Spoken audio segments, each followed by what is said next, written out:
Bonjour chers amis, aujourd'hui je vais vous lire quelque chose qui m'interpelle beaucoup. Ce sont deux petits versets de l'Apocalypse, chapitre 13, versets 16 et 17. Verset 16. La bête obligeait tous les hommes, petits et grands, riches et pauvres, esclaves et libres, à recevoir une marque sur la main droite et sur le front. Verset 17. Personne ne pouvait acheter ou vendre s'il n'avait pas cette marque, c'est-à-dire le nom de la bête ou le chiffre qui correspond à ce nom. C'est le fameux 666. Et après, je crois que notre génération doit savoir que la bête de l'événement est là.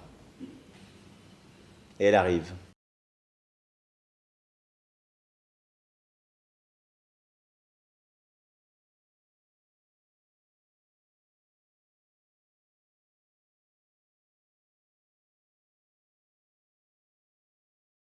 Bonjour Anthony. Salut Karine, salut Ronald. Une puce électronique sous la peau, bientôt pour tout faire, ouvrir la porte de son magasin, payer, garder son billet de train, ça se passe en Suède. Exactement, en Suède, il y a 3000 Bon pays, la personnes Suède, hein. qu'on appelle, oui, très beau pays, qu'on appelle des body hackers qui se sont fait implanter entre le pouce et l'index, un petit implant, une puce électronique, c'est ça, de la taille d'un grain de riz. Alors c'est juste une petite piqûre, ça prend fait mal. quelques secondes, ça fait un petit peu mal apparemment, ça pique un petit peu. Enfin c'est pas très violent. Et après on peut faire tout ce que fait cette jeune dame. Donc elle peut par exemple badger à la salle de sport, par exemple directement avec ce petit implant. Elle peut aussi payer au restaurant, utiliser ça comme une carte de fidélité au supermarché. Elle peut aussi dans le train s'en servir comme billet de transport. La SJ qui est l'équivalent de la SNCF en Suède, eh bien, accepte maintenant ces implants comme billet de train. C'est-à-dire qu'on a juste, quand le contrôleur passe, on approche sa main, bip bip, et le ticket est validé.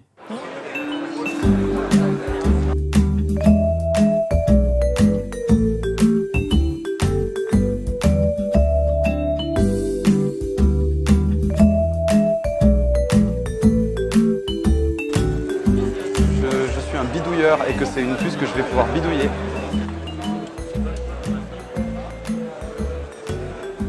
C'est pas très douloureux, enfin, c'est vraiment la même douleur qu'une grosse piqûre.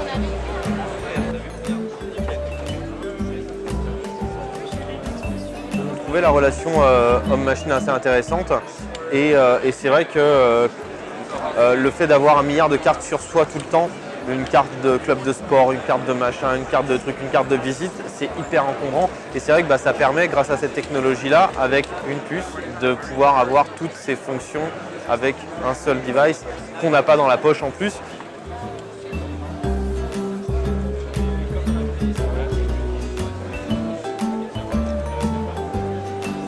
C'est pas super visuel. Parce que moi, comme je l'ai implantée là, elle se voit pas très bien. Bon, enfin voilà, elle est là, elle est par ici. Grosso modo, on la voit légèrement sortir quand j'appuie dessus, mais moi j'ai fait qu'elle soit discrète.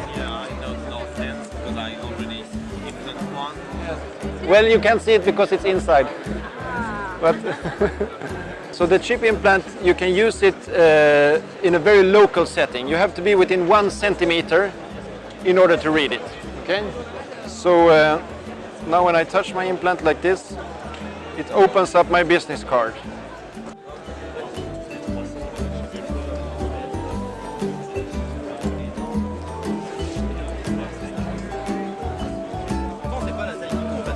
I'm sure that 5 years from now there will be, of course, people who will ride the metro with chip implants. They will make payments in shops with implants.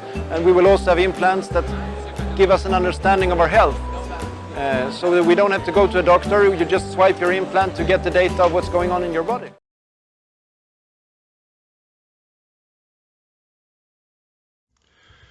Je vais finir par la lecture du verset 9, 10, 11 du chapitre 14 de l'Apocalypse. Un troisième manche suivit les deux premiers, en disant d'une voix forte : Celui qui adore la bête et son image, et en reçoit la marque sur le front ou sur la main, boira lui-même le vin de Dieu, le vin de sa fureur, qu'il a versé pur dans la coupe de sa colère. Tous ceux qui agissent ainsi seront tourmentés dans le feu et le soufre devant les saints anges et devant l'agneau. La fumée du feu qui les tourmente s'élève pour toujours. Il n'y a pas de repos, ni le jour ni la nuit, pour ceux qui ont adoré la bête et son image, et pour quiconque a reçu la marque de son nom.